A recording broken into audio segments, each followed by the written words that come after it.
สิเอาบุญมาฝากทุกคนเด้อ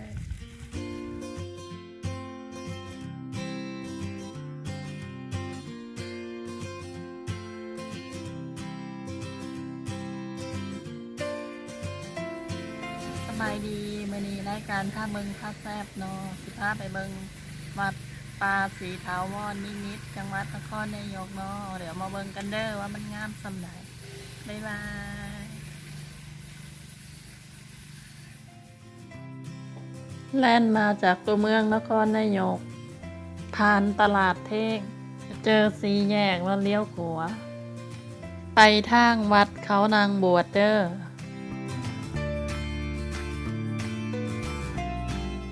แล่นมาสักพักจะเบิงวัดเขานางบวชอยู่สายมือ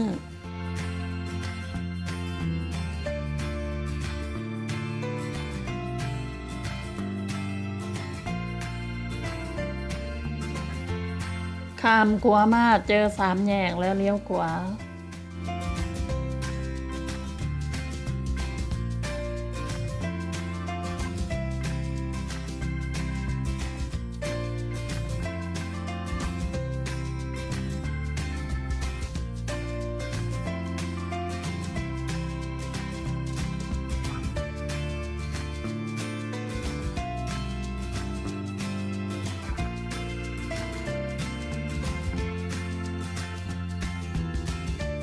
แล่น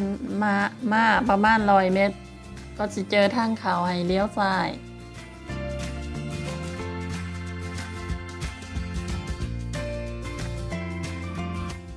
แล่นมาประมาณ2 กิโลเมตรก็จะเบิ่งปลายทางเขาวัดให้เลี้ยวซ้ายมาเลยเด้อ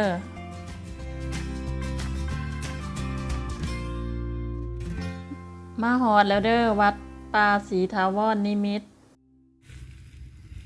เข้าพรรษาข่อยก็ว่าถวายสังฆทานกับผ้าอาบน้ำฝนเด้อสิเอาบุญมาฝากทุกคนเด้อข่อยสิย่างไปศาลาที่เฮ็ดบุญเด้อซื้อศาลากระต่ายส้มจันทร์ภายในศาลาจะมีพระบรมสารีริกธาตุและพระพุทธรูปงามหลายวัดป่าศรีถาวรนิมิตรเป็นวัดนิกายธรรมยุทธมีการปฏิบัติที่เคร่งครัดหลายเด้อค่อยก็มากราบพระเด้อ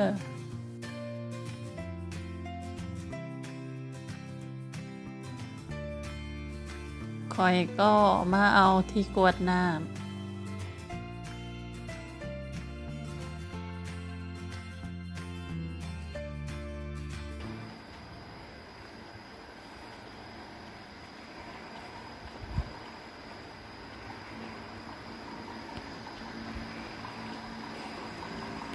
เคยมาไหมจ๊ะเคยมาถวายสังฆทานมาปีละครั้งข่อยสิมาเว้าประวัติวัดป่าศรีถาวรนิมิตรให้ฟังเด้อวัดป่าศรีถาวรนิมิตรเป็นหนึ่งใน9 วัดที่สำคัญของจังหวัดนครนายกในหลวงรัชกาลที่9ได้เสด็จมาเปิดวัดป่าศรีถาวรนิมิตรด้วยพระองค์เองโดยมีหลวงพ่อถาวรจิตตถาวโรเป็นผู้ช่วยเฮ็ดวัดนี้ขึ้นมา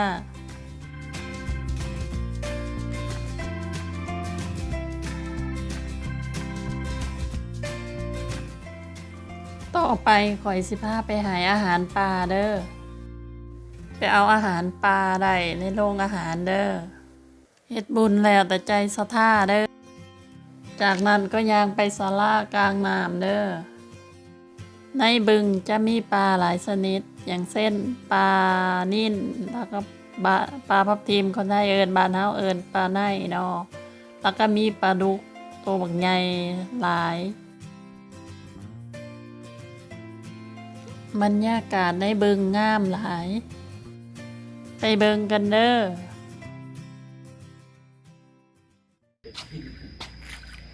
ที่สังเกตดูบางทีลอยคออ้าปากมางับไม่โดน อุ้ยตัวเบลเลย ตามงับนั่นก็ดัง เขาเลี้ยงไว้ที แต่ไม่มีอย่างนี้ไม่เหลือที่เราเล็กๆน้อยๆไม่เหลือ เยอะตัวเบลเลยเลยเลี้ยงขายแล้วเลี้ยง ไม่ดังมากไม่ใช่ เลี้ยงไว้ที่สุด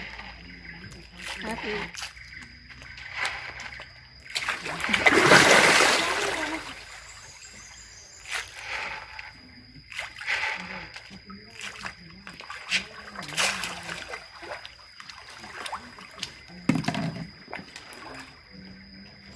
ตัวนี้สายผมเลยนี่ ข้างนี้บ้าง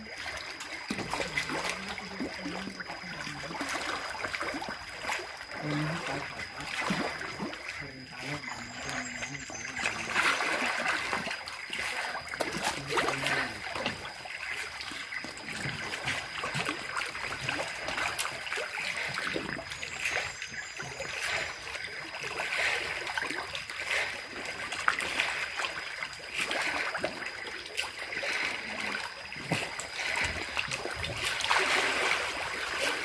ำ เยอะเยอะ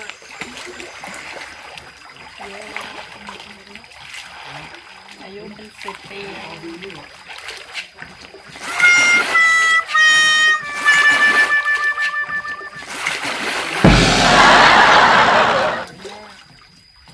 คอยตั้งใจให้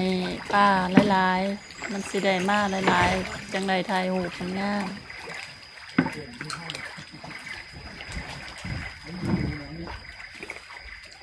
เอาเอาขานไปวาง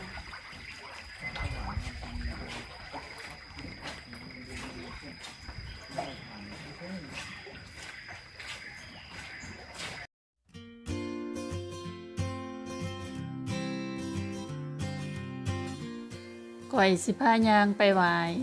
รูปปั้นหลวงพ่อถาวรจิตตถาวโรท่านเป็นผู้ช่วยเจ้าอาวาสวัดปทุมวนาราม กรุงเทพมหานคร ซึ่งในวัดมีศาลา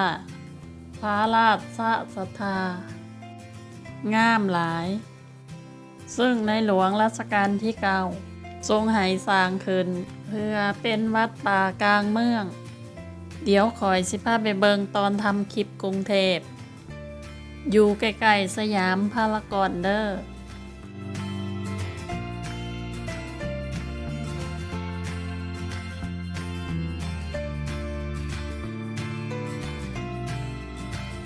อย่างออกมาด้านนอก ก็จะมีจุดบูชาดอกไม้ธูปเทียนข่อยก็บูชาดอกไม้ธูปเทียน แล้วแต่ศรัทธาเลยเด้อ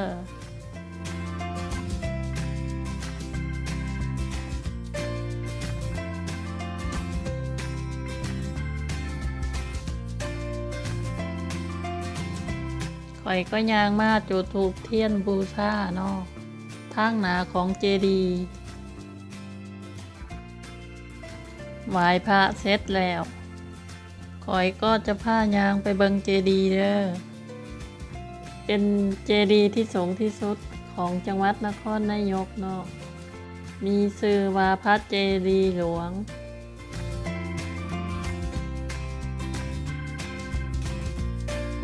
พระเจดีย์หลวงเป็นเจดีย์องค์ใหญ่สีขาวมี2 ชั้นเดี๋ยวขอสิพาไปเบิ่งอยู่ลมก่อนเด้อ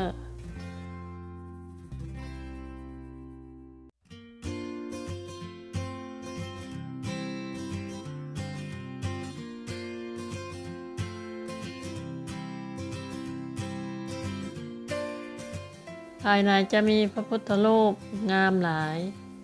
ข่อยก็มาไหว้พระก่อนเด้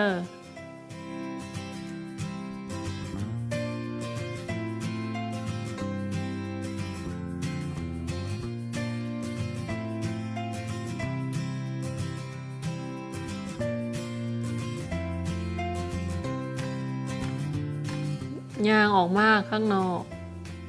ก็จะมีรูปหลายเนาะเป็นรูปของพระอาจารย์ถาวรกับพระราชวงศ์พร้อมกับประวัติงามหลาย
ต่อไปขอยสิพายางไปเบิงทั้งเพิ่งเด้อ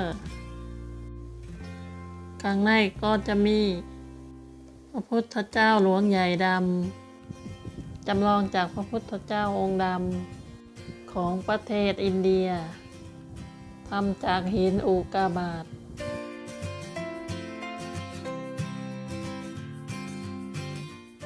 ด้านข้างก็จะเป็นโล่งบรรจุหลวงพ่อถาวรจิตตถาวโร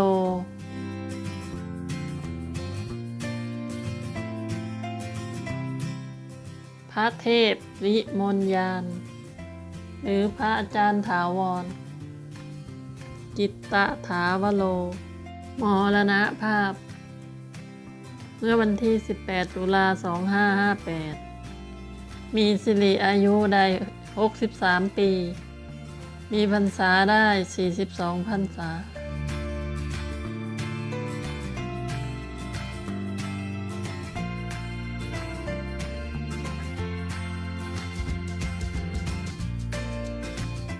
ย่างมากด้านลมจะเป็นกุฏิชื่อว่ากุฏิทุกขนิโรธย้ายมาจากวัดปทุมวนารามกรุงเทพมหานครคอยจะขอจบการพาเบิงวัดป่าศรีถาวรนิมิตรเท่านี้ก่อนเด้อต่อไปขอยสิพาไปกินข้าวมันไก่ร้านเด็ดจังหวัดนครนายกขามขัวนครนายกแล้วจะเห็นธนาคารกรุงศรีให้เลี้ยวขวาไปทางสวนเฉลิมพระเกียรติ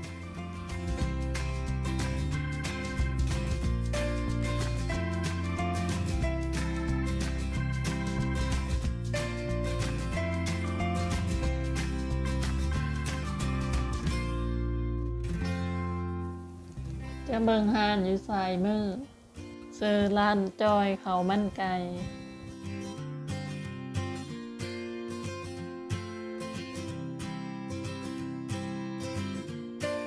หานนี้นอกจากเขามันไก่แล้ว ก็ยังมีอาหารหลายแนวให้สั่งนี่ก็เป็นบรรยากาศภายในหานว้าวขอบอกว่าหานนี้แซ่บหลายเด้อมือนี้คอยสั่งเขามันไก่กับต้มเครื่องใน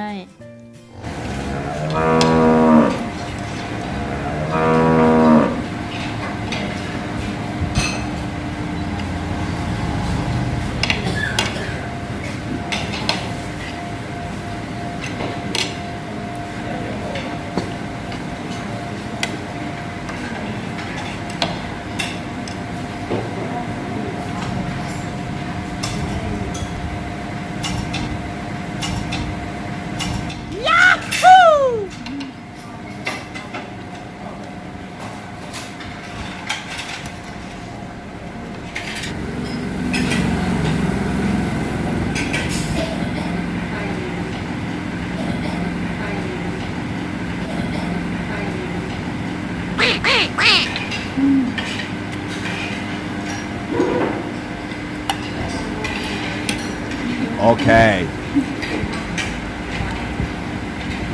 ขอตับหน่อยนะขอตับหน่อยนะขอตับหน่อยนะ